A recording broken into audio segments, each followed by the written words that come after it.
Seguramente os habéis planteado, si no os lo habéis planteado vosotros, os lo habrán planteado y os habrán cuestionado la autoridad de la Biblia, la inspiración de la Biblia, la fiabilidad de la Biblia. ¿Nos podemos fiar de la Biblia o realmente es un libro manipulado a lo largo de los siglos por la Iglesia según las conveniencias de cosas que han ido sucediendo en 20 siglos de historia? Seguramente os habrá pasado, ¿no? Y os lo habréis planteado alguna vez. ¿Me puedo fiar de la Biblia? ¿Es verdad? ¿Es histórica? Yo me acuerdo cuando empecé a leer la Biblia, porque ya sabéis, yo vengo de una familia católica romana, pero la Biblia no era lectura frecuente en las familias de tradición católica de nuestro país. Nos enseñaban cosas muy importantes de la Biblia, como el Padre Nuestro. Yo doy gracias a Dios que eso lo tengo grabado en mi corazón desde pequeño y me ha acompañado toda la vida, ¿no? Y otras porciones de las Escrituras, como los 10 mandamientos, cosas realmente importantes, ¿no? Que son realmente dentro de la revelación de Dios, de la palabra de Dios, son de capital importancia. Pero cuando empecé a leer la Biblia, porque veía que tenía una necesidad de hacerlo, que tenía una confusión, que quería saber más, la verdad es que desde fuera, yo me acuerdo con los compañeros de trabajo, y yo desde fuera pensaba que todas las religiones cristianas eran prácticamente iguales, los católicos, los testigos de Jehová, algún evangélico que conocía, ¿verdad? Desde fuera yo pensaba, más o menos todos creen lo mismo. Así que empecé a leer la Biblia y como yo creo que fue una buena cosa, me regalaron en vez de una Biblia completa un Nuevo Testamento y empecé a leer por los Evangelios. Y entonces me daba cuenta, cuando leí Mateo y continué por Marcos, el Evangelio de Marcos y después Lucas, que son 3 evangelios muy parecidos, que tienen muchas cosas en común, me parecía que había contradicciones. Y volví atrás para verificar, esto me parece que cuando lo leí no era exactamente así, no lo decía exactamente de la misma manera. Y la verdad es que eso me producía dudas. Estoy diciendo esto y lo veo con caras muy serias. Sí, el pastor también ha empezado a leer la Biblia cuando era joven, tenía dudas, tenía objeciones, vamos, es que yo no, en ningún momento me planteé en aquel momento que hoy estaría aquí hablando de esto, ¿no? Porque no me veía capaz en absoluto y no me veía de pastor para nada, ¿no? Pero después he dedicado muchos años de mi vida a estudiar la palabra de Dios, me encantan los evangelios y me doy cuenta de que en realidad los leía con prejuicios, los leía con una mente occidental de un hombre moderno del siglo XX, porque eso era ya hace muchos años, y lo leía con una mente cartesiana, lógica, de que si allí lo dice así, pues en el otro lo tiene que decir exactamente de la misma manera. ¿Pensáis que es así? ¿Pensáis que esto está reñido con la verdad? Podemos, por ejemplo, plantearnos la pregunta, ¿los evangelios tienen contradicciones o son relatos complementarios? ¿Verdad? Porque yo ahora, después de muchos años de estudiarlo, los veo como relatos complementarios, no contradictorios. Que uno dé un matiz diferente o explique una cosa de otra manera no es excluyente, no es contradictorio, es complementario. Esto da muchos más matices y enriquece la lectura que podemos hacer de la palabra de Dios. ¿Cómo veía Jesús la palabra de Dios? Él decía, toda la palabra de Dios se cumplirá, ni una letra, ni una tilde de la ley pasará, desaparecerá hasta que todo se haya cumplido. Jesús tenía un concepto de la inspiración de la palabra, de la fiabilidad de la palabra muy grande. Él respondía muchas veces a las preguntas de los demás, a las objeciones y a veces a las trampas de los demás, a las trampas del diablo que lo quería tentar y engañar y seducir, respondía con la palabra de Dios. El hombre no vivirá solo de pan, sino de toda palabra que sale de la boca de Dios. De hecho, hay una frase que me gustaría leeros en la segunda carta de Timoteo. En la segunda carta de Timoteo, en el capítulo 3, hay una frase que dice que toda la Escritura es inspirada por Dios. Segunda de Timoteo 3:16. Toda la Escritura es inspirada por Dios y útil para enseñar, redarguir, corregir e instruir en justicia. Toda la Escritura es inspirada por Dios. Quedémonos con esta frase. ¿Qué significa? Porque a veces vas a ver una película que realmente es de mucha inspiración, o lees una obra literaria, una novela, una poesía, que dices, pero qué inspirado estaba el autor cuando escribió esto. Pero aquí la palabra que se utiliza es diferente. Dice que toda la Escritura era una referencia sobre todo a las Escrituras sagradas de la época de Jesucristo, al Antiguo Testamento. Era como una frase técnica que se refería al Antiguo Testamento, pero en un sentido engloba toda la Biblia, toda la palabra de Dios, como cuando Pedro dice que Pablo a veces explica cosas un poco difíciles de entender, ¿no? Y lo compara, lo que dice Pablo, con las otras escrituras. O sea, toda la Biblia es escritura, grafé. La palabra es grafé, es lo que se ha puesto por escrito, lo que es gráfico, porque ha sido plasmado por escrito. Y entonces aquí lo que dice es que toda la Escritura es inspirada por Dios, ¿verdad? Y lo que está diciendo, literalmente, cuando coges la lupa y miras esta palabra, es que Dios la ha exhalado Él mismo de su boca. Theoneustos. Dios ha exhalado la Escritura directamente de su boca, como sopló el aliento de vida en los primeros seres humanos. Así también en la palabra está el sello de Dios. Él la ha exhalado de su boca. Sí, ya lo sé, ha sido escrita por hombres, ya lo sé. Pero Dios es capaz, Dios es poderoso de inspirar a esos hombres, de guiarlos, de impulsarlos y de controlar de tal manera lo que son, lo que piensan y lo que expresan, que aquí en este pasaje lo que nos dice es que el producto final, el resultado, es inspirado por Dios. Podemos confiar en ella, porque viene directamente de Dios a través de los santos hombres que Él inspiró por su Espíritu. Entonces, Jesús apelaba una y otra vez en sus debates. Por ejemplo, en una ocasión hablaba con unos religiosos que no creían en la resurrección, y Jesús les dijo, ¿pero no conocéis la Escritura? ¿No os acordáis que la Escritura dice, yo soy el Dios de Abraham, de Isaac y de Jacob? Y dice Jesús, Dios no dice yo era, dice yo soy el Dios de Abraham, porque Abraham vive, porque Dios es el Dios de la vida, porque Jesús es la resurrección y la vida.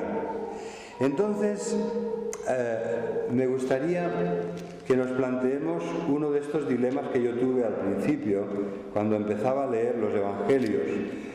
¿Verdad? Hemos leído en el Evangelio de Lucas, al escuchar a Pepita, que ha hecho la lectura en Lucas, el caso de Zaqueo. Y yo os voy a leer ahora lo que sucedió inmediatamente antes. Lo leo en el Evangelio de Mateo. En vez de leer Lucas, ¿vale? Que Lucas también tiene este mismo tema, este mismo suceso, lo leo en el Evangelio de Mateo. Y en Mateo 20-29, si lo queréis buscar para acompañarme, podemos leer en Mateo 20, versículo 29,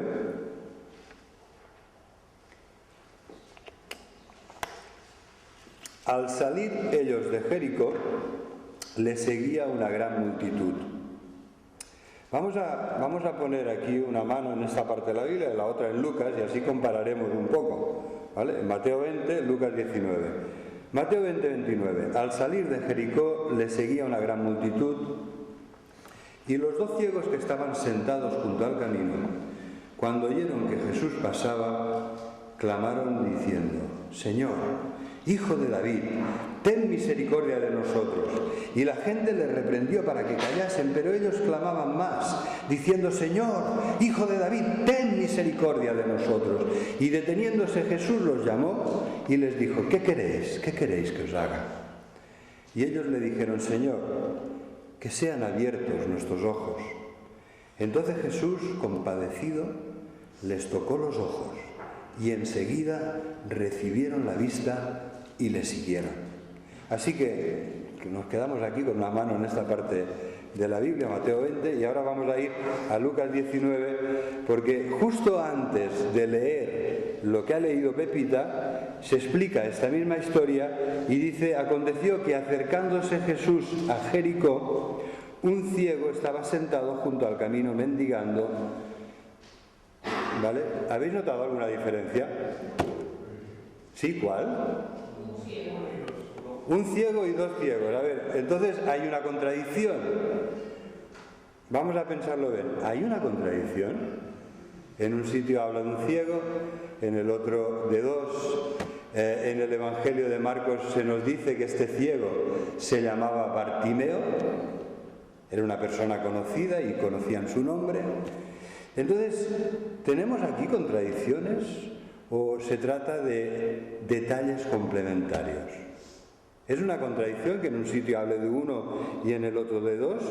¿No habéis notado algo más? Dice que acercándose Jesús a Jericó, un ciego le pidió ayuda y fue sanado. Y en cambio en Mateo, a ver qué dice Mateo. Mateo 20, 29. Al salir ellos de Jericó, a ver, si lo entiendo bien, ¿es lo mismo acercarse que salir? ¿No? Cuando te acercas vas en esa dirección, cuando sales, ¿verdad? Vas en la contraria. Entonces, ahora me entendéis mejor lo que me pasaba a mí cuando empezaba a leer los evangelios. Pues sí, hay contradicciones, ¿no? Aparentes, al menos aparentes contradicciones. ¿Cómo podríamos? ¿Hay alguna explicación que nos permita entender que quizá no se trata de contradicciones, sino de relatos complementarios, de detalles, de enfoques distintos, que están hablando de lo mismo pero lo expresan de otra manera? Por ejemplo, ¿es el que uno diga que hay un ciego y otro 2? ¿Esto es contradictorio o el hecho de que no diga, mejor dicho, que había solamente un ciego y solamente uno fue sanado? ¿Verdad? Si lo dijera así, diríamos, a ver, en uno dice que solamente había uno y en el otro dice que eran 2. Pero lo que hacen los diferentes evangelios es que se centran seguramente en ese ciego, Bartimeo, muy conocido, discípulo de Jesús, que le siguió, porque Jesús sanó a muchos ciegos y aquí se centran en uno de ellos. En cambio, Mateo se acordó, porque era discípulo de Jesús y le acompañaba, que no estaba Bartimeo solo, que había otro y que también fue sanado. Pero en esto no hay inexactitud, no hay contradicción. Se destaca una cosa o se enfoca otra, pero no hay una contradicción. No es que estemos delante de una equivocación, porque en realidad eran 2 y Lucas dice que solo había uno, ¿no? Lucas no dice que solamente había uno, dice que sanó a uno. Muy bien, entonces, ¿y lo de entrar y salir cómo lo podemos entender? ¿Qué os parece? ¿Podríamos encontrar una explicación? Sí la hay. Cuando estudiamos la historia y la arqueología, había 2 Jericós. Había la antigua Jericó del Antiguo Testamento, la ciudad, lo que era el casco antiguo, y después había una Jericó romana, que sabéis, además, tiene algo romántico, porque fue un regalo de Marco Antonio a Cleopatra. Y en esta Jericó romana, que era una ciudad de un clima fabuloso, una ciudad preciosa, de oasis, de palmeras, de exuberante vegetación, Herodes estableció su palacio de invierno e hizo construir grandes edificios, un enorme teatro.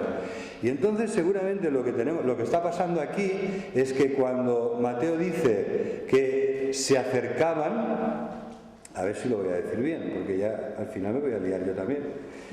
Sí, es Lucas que dice que se estaban acercando a Jericó, es que habían salido de la antigua y estaban entrando en la Jericó romana que se situaba, que estaba más al sur y que era parte del camino que Jesús seguía para ir a Jerusalén. Y en cambio, cuando Mateo dice que salía de Jericó, pues seguramente estaba pensando en que había acabado de salir del casco antiguo, de la antigua ciudad del Antiguo Testamento. Y por lo tanto, pues están diciendo lo mismo, pero uno se fija en la ciudad antigua y el otro en la moderna. No, también es posible, algunos han dicho que como Jesús sanó a Zaqueo, a ver, ¿qué dice? Dice que habiendo entrado Jesús en Jericó, iba pasando por la ciudad y entonces vio a Zaqueo subido en el árbol y Jesús le dijo: voy a venir a tu casa. Y es como si volviera a entrar, ¿no? Estaba saliendo, pero cuando tuvo el encuentro con Jericó volvió a entrar. Otra posible explicación. Yo no sé cuál es la que más os gusta, la que más os satisface, o no sé cuál es la verdadera, pero lo que sí que sé es que no me debo empeñar en ver contradicciones, porque hay posibles explicaciones. Las cosas que han sucedido hace 2000 años, pues no las podemos conocer en detalle como lo que ha pasado hoy en nuestra casa, que podemos hacer memoria, que podemos preguntar a los que estaban con nosotros. Entonces tenemos 4 evangelios que nos hablan verazmente, de una forma histórica, de una forma biográfica, que se centran en aquellos aspectos que quieren destacar, que tienen unos propósitos literarios cuando los escriben, y entonces en función de esto seleccionan la información. Juan decía: si tuviéramos que decir todo lo que Jesús llegó a decir y a enseñar y a hacer, no cabría en los libros. O sea que lo que tenemos aquí es una selección. Por lo tanto, a modo de conclusión de esta larga introducción, yo quisiera deciros que cuanto más he estudiado la palabra de Dios, cuanto más la he leído, más he podido comprobar que hay explicaciones, que la arqueología aporta explicaciones, que los nuevos descubrimientos y los nuevos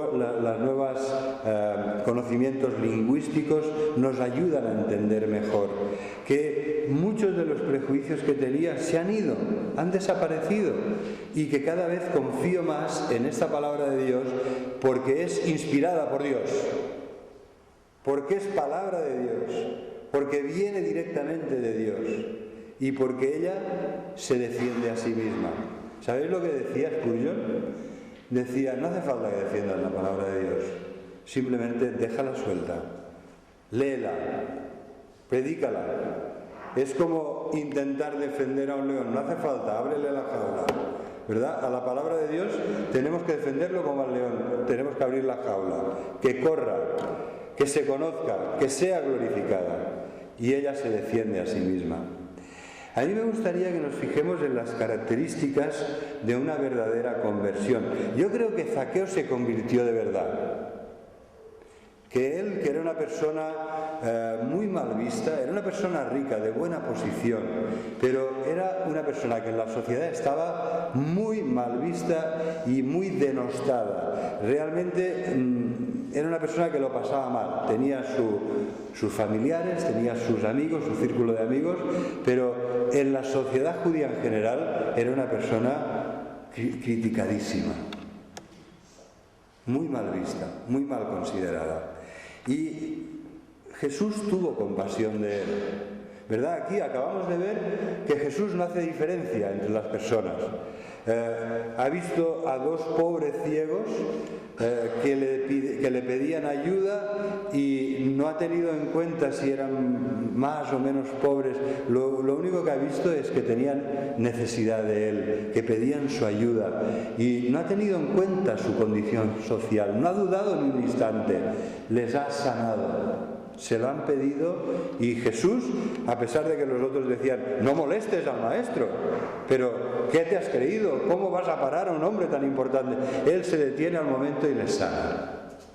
Y aquí Jesús hace lo contrario. Ahora va a ayudar a una persona que es muy rica, pero que está muy mal vista, está considerada como un traidor, como un pecador, como una persona que se debería dejar de lado.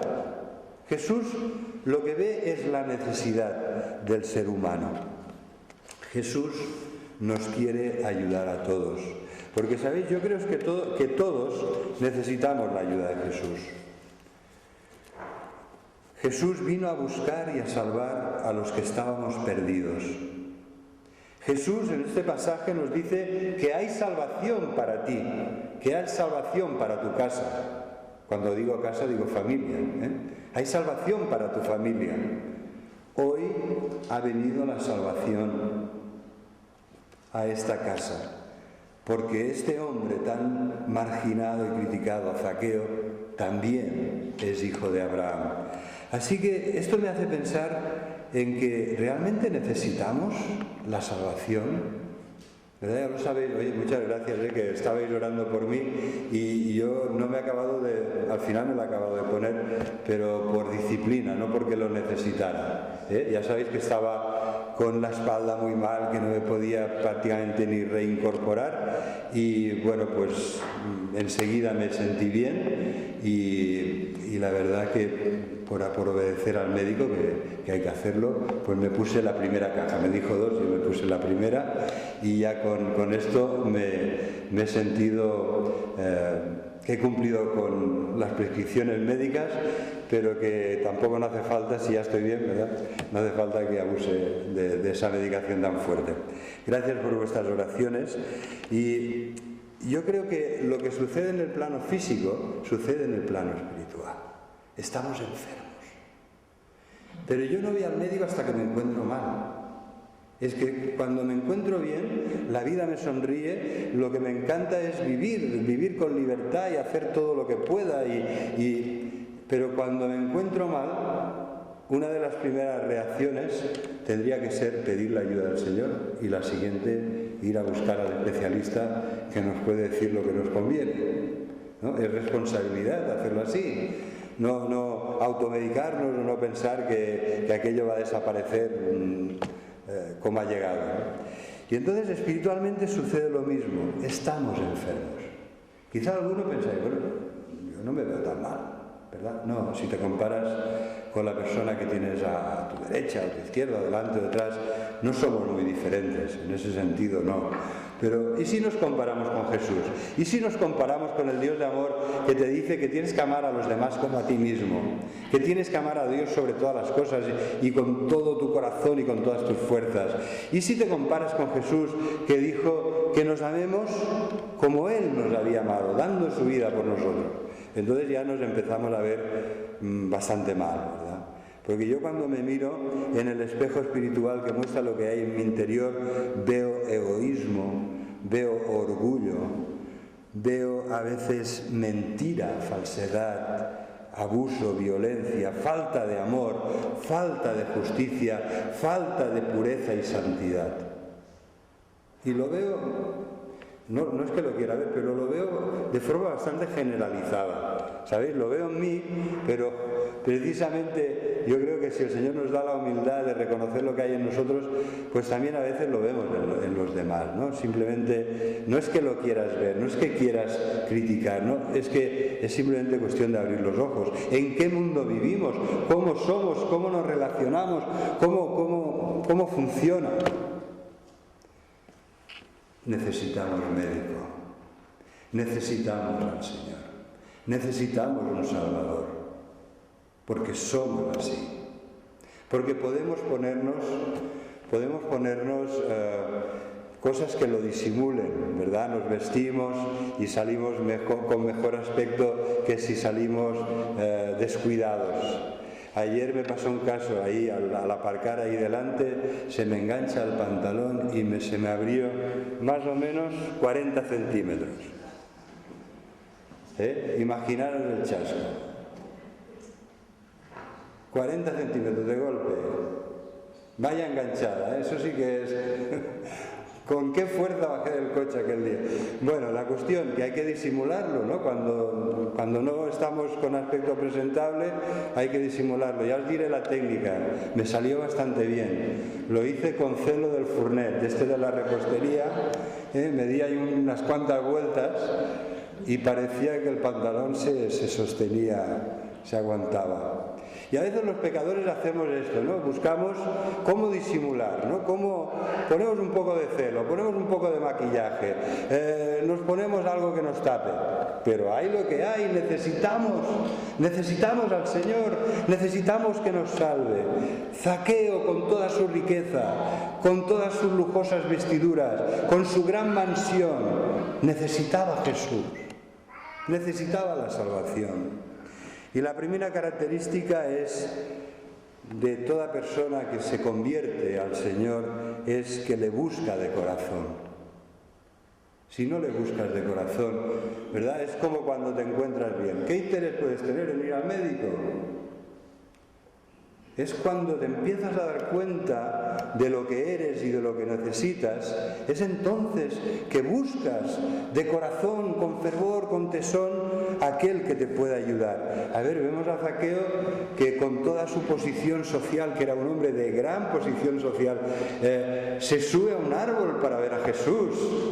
Imaginaros, en esta época Zaqueo iría con chofer y limusina.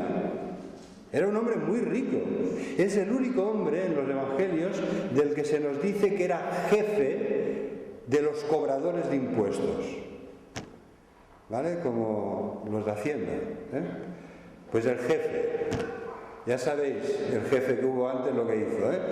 Pues Zaqueo era un hombre de muchos medios.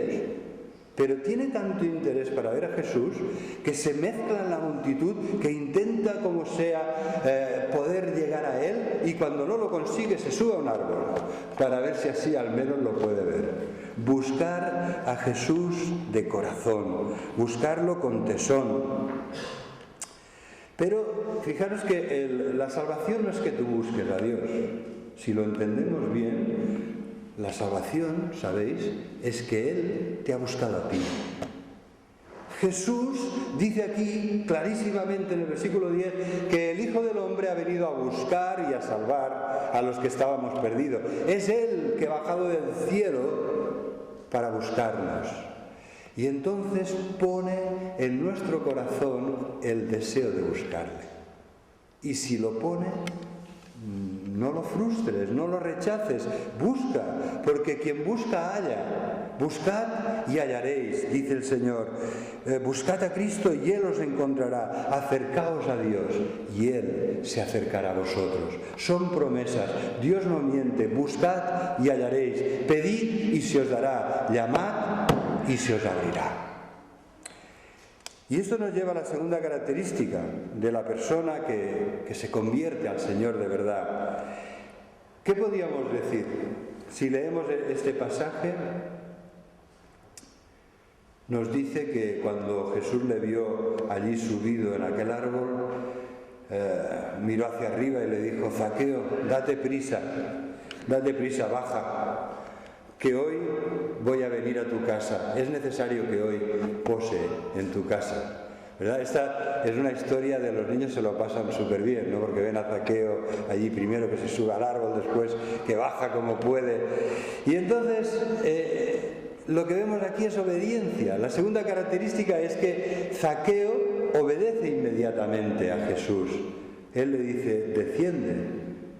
Y él descendió a prisa, ¿verdad? Esto es obediencia, ¿eh? Porque yo he tenido algún hijo que le decías: haz esto.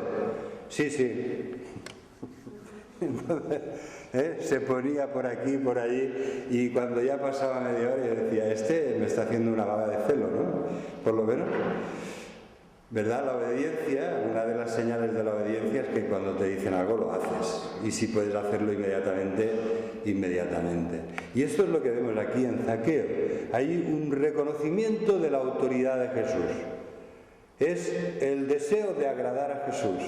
Quiero venir a tu casa. Pues Zaqueo bajó enseguida para contentar a Jesús y prepararle una recepción adecuada en su casa. Zaqueo le obedece, y esto a mí me hace pensar en la fe, ¿verdad? En català diem, aquest nen no creu. Què volem dir quan diu aquest nen? A mi m'ho deien de petit, aquest nen no creu. Vol dir que no obedeix, ¿no? Hay una estrecha relación entre la fe y la obediencia. La obediencia es escuchar con una actitud de humildad, de sumisión para hacer lo que te dicen, reconocer la autoridad del que te pide que hagas algo. Y esto es lo que vemos en Zaqueo. Él reconoce a Jesús, reconoce su autoridad, le obedece. ¿Por qué? Porque confía en Él, porque cree en Él. Él sabe que Jesús no es un judío más.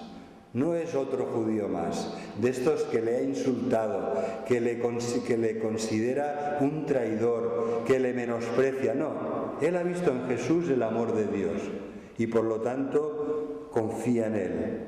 Nacer de nuevo. ¿Sabéis? Esta es una frase muy bonita de la Biblia, porque para conocer a Dios, para ver a Dios, para entrar en el reino de Dios, para poder entender las cosas de Dios hay que nacer de nuevo. Lo que es nacido de la carne, carne es. Nacemos como seres humanos de nuestros padres, y lo que decía Jesús, comparando nuestro nacimiento carnal con el nacimiento espiritual, es que hemos de nacer de nuevo, que hemos de nacer de Dios, que hemos de nacer de lo alto, que hemos de nacer de la palabra y del Espíritu de Dios. Y si no, no veremos a Dios, si no, no entenderemos las cosas de Dios, no las podremos captar en su profundidad, en su profunda verdad. Y entonces cuando Jesús le dijo esto a Nicodemo, que era un señor anciano, Nicodemo se queda un poco más y se cae del susto y dice, pero ¿cómo voy a nacer de nuevo si soy viejo? Porque no entendía el sentido en el que se lo decía Jesús. Hay que nacer espiritualmente de nuevo. La Escritura nos habla de tres figuras muy gráficas. Nacer de nuevo es, comparando con el nacimiento físico, lo mismo en el plano espiritual. Nacemos de Dios, de su Espíritu y de su palabra. Nacer de nuevo es como una persona que está muerta y es resucitada, ¿verdad? Esto es Efesios 2. Estábamos muertos en nuestros delitos y pecados, pero Dios nos ha levantado, nos ha resucitado, nos ha despertado a la vida. La palabra de Dios, que es portadora de vida, nos ha mirado con amor y nos ha dicho, vive, vive. Y esa palabra nos ha hecho revivir el corazón. Nos ha cambiado un corazón de piedra por un corazón de carne sensible a las cosas de Dios. Y la otra figura es la de la nueva creación, ¿verdad? Somos nuevas criaturas en Cristo Jesús. Las cosas viejas pasaron porque todas son hechas nuevas. Entonces las tres figuras es lo que tiene que ver con el nuevo nacimiento. Algunos habréis oído hablar de George Whitefield. Este predicador inglés era una persona que estaba muy torturado espiritualmente, tenía grandes temores, inquietudes, no acababa de encontrar la luz espiritual que necesitaba. Ayunaba 2 veces cada semana 30 horas. Se hacía todo tipo de privaciones, se imponía todo tipo de disciplinas religiosas, porque quería ser salvo, quería conocer a Dios, quería nacer de nuevo. Y por fin un día leyó Juan capítulo 3 y el Señor le dio luz y entendió lo que significaba nacer de nuevo, que era nacer de Dios, que era nacer del Espíritu y de la palabra de Dios, que era recibir a Jesús, no rechazarle, sino recibirle como su Señor y Salvador. Y entonces, a partir de ese momento, aquel joven muchacho con apenas 16 o 17 años empezó a predicar el Evangelio con tal fervor, con tal devoción. Empezó a predicar a miles y miles de personas, se convirtieron cientos de miles de personas en el gran avivamiento de la época de John Wesley y George Whitefield. Y él fue un instrumento de Dios.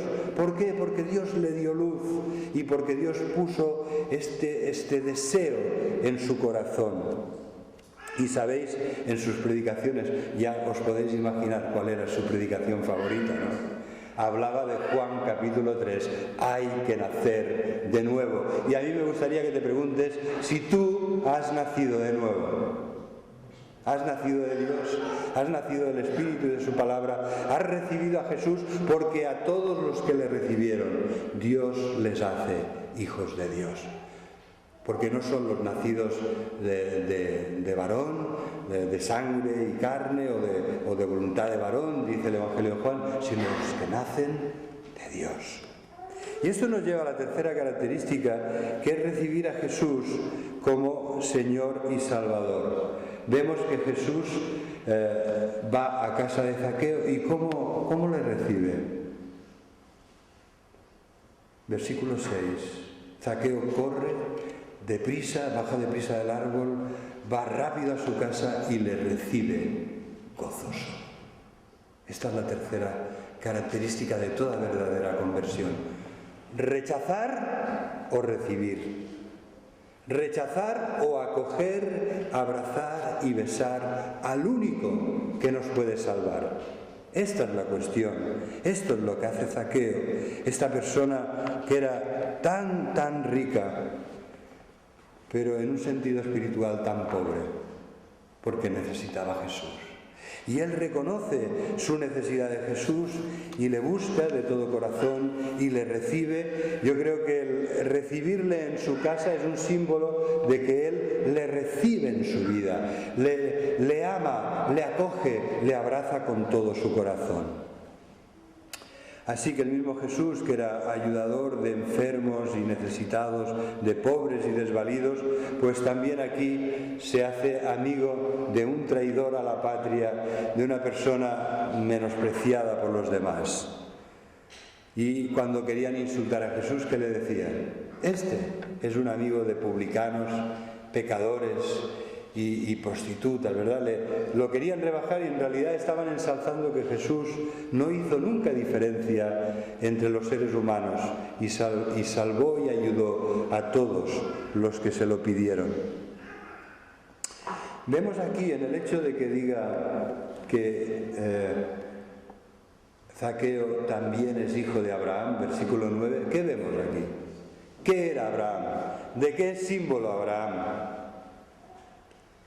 Zaqueo es hijo de Abraham porque es un hombre de fe, como lo fue Abraham, el que obedeció, creyó a Dios y esto le fue contado como justicia de salvación. Creyó a Dios y le obedeció y le siguió y confió en Él y cada vez confiaba más y más a medida que andaba de la mano de Dios. Así que Zaqueo, como Abraham, es un hombre de fe que ve en Jesús al Hijo de Dios, a nuestro Señor y Salvador, al único que nos puede salvar. Hoy ha venido la salvación a esta casa. Qué bueno que hoy pudiéramos salir de la iglesia, todos nosotros, diciendo: Señor, trae la salvación a mi casa. Te necesito. Mis hijos te necesitan. Mis amigos te necesitan. Mis hermanos te necesitan. Mis padres te necesitan. Trae la salvación a mi casa. Jesús, que trajo la salvación a la casa de Zaqueo, también la va a traer a la nuestra. También la puede traer a la tuya. ¿Lo deseas? ¿Se lo vas a pedir? Pues Él lo hará. Pedid y recibiréis, buscad y hallaréis. Y esto nos lleva a la última característica, que es la cuarta: arrepentirse del pecado. ¿Dónde vemos el arrepentimiento? No aparece la palabra arrepentimiento en este pasaje, pero ¿dónde lo vemos? A ver si, fijándonos bien en la lectura de Lucas, ¿dónde podemos ver arrepentimiento?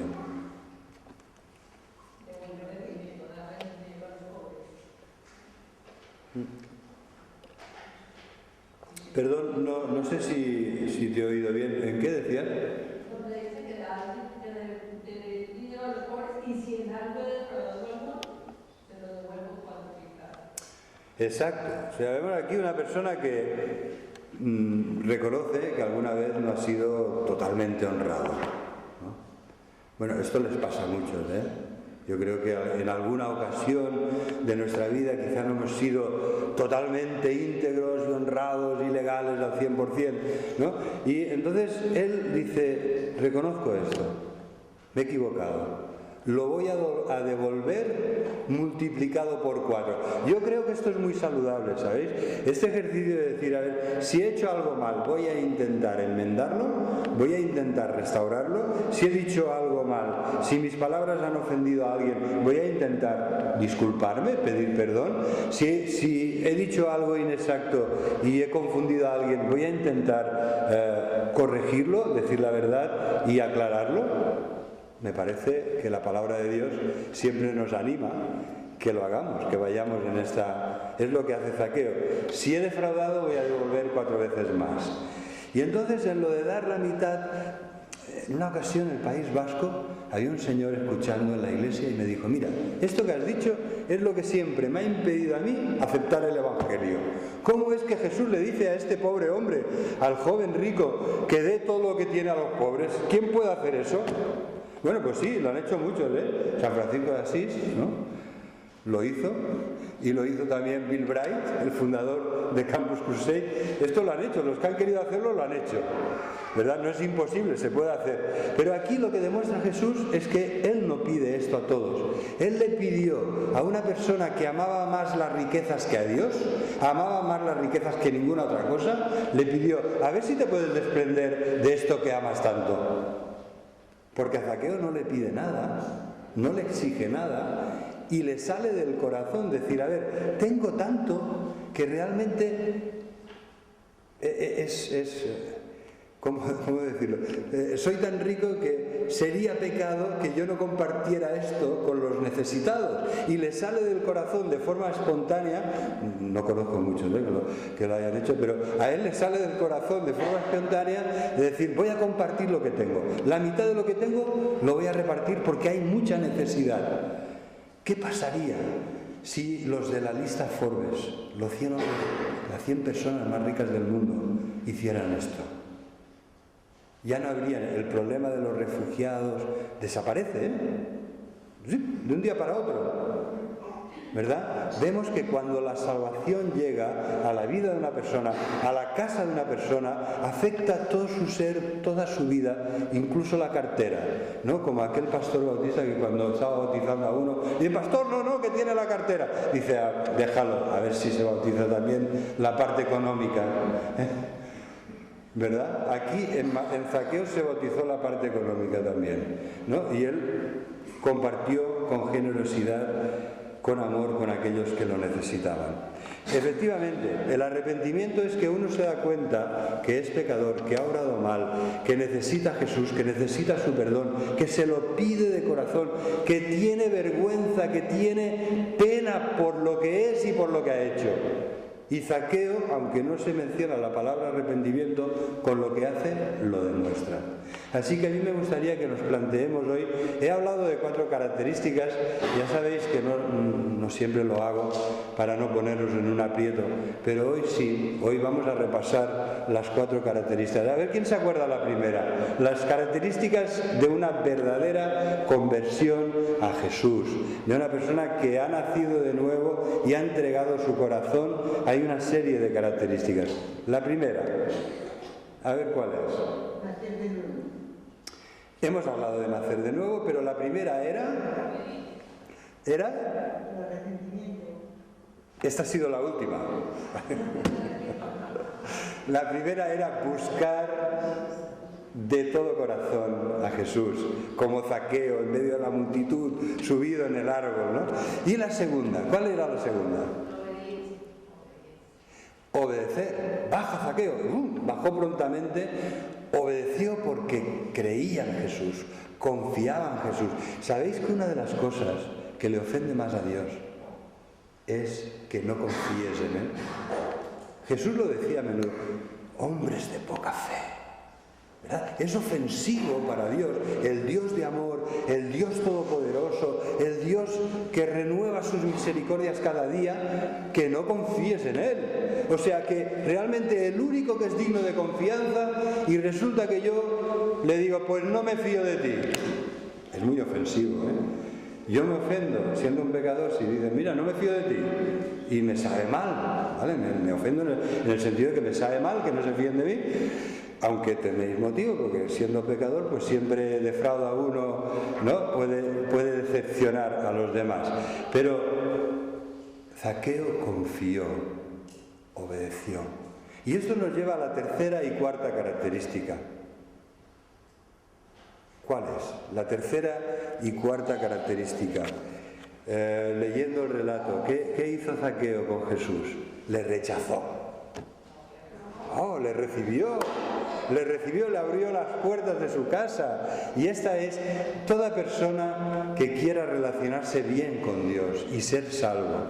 Necesita recibirle con los brazos abiertos, abrazarle, acogerle. Es todo lo contrario de rechazarle, y sobre todo que nuestro arrepentimiento no sea el de las lágrimas de cocodrilo, el del maquillaje.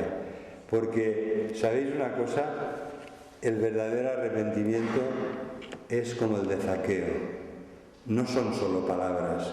El verdadero arrepentimiento hace. Te he ofendido, te pido perdón. Te he robado, te he estafado, te restauro lo que hice mal.